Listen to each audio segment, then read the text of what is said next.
నాగేశ్వర ఛానల్కు స్వాగతం, సుస్వాగతం. మీరు పొందిన జ్ఞానాన్ని, నేను పొందిన జ్ఞానాన్ని మీకు అందజేస్తున్నాను. మీ ఆనందం, ఆరోగ్యం కోసం మీరు పొందిన ఈ జ్ఞానాన్ని అందరికీ షేర్ చేయండి, పంచండి. చాలా మంచి పని అది. దానివల్ల వాళ్ళకి శాంతి లభించవచ్చు, ఆనందం లభించవచ్చు, లేదా కొన్ని సమస్యలకు పరిష్కారం లభించవచ్చు, కొన్ని ప్రశ్నలకు సమాధానం దొరకవచ్చు. దయచేసి షేర్ చేయండి. ధన్యవాదాలు.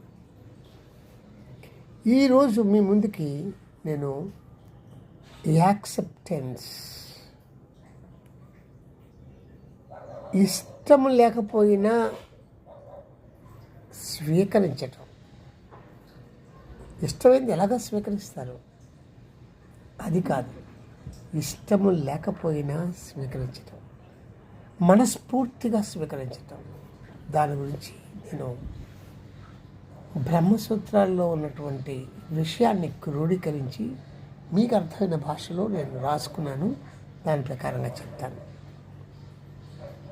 నొప్పిని నివారించటం, అది శారీరక నొప్పి కావచ్చు, మానసికమైన నొప్పి కావచ్చు.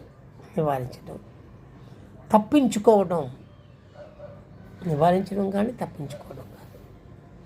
మానసిక వేదన లేదా ఉద్వేగభరితమైన వేదనను ఫలితంగా ఇస్తుంది. ఆ అనుభవం నీకు బాగా తెలుసుగా. నొప్పిని ఇష్టపడి అంగీకరించినప్పుడు అది నయమవుతుంది,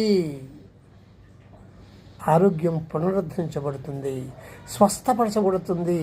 నీ జీవిత గమనంలో విరుద్ధ అనుభవాలు నీవు సరిగ్గా అర్థం చేసుకుంటే నీవు వాటిని ఇష్టంతో అంగీకరిస్తావు. అప్పుడు నీకు శాంతి, స్వస్థత అనుభవంలోకి వస్తాయి. ఓకే,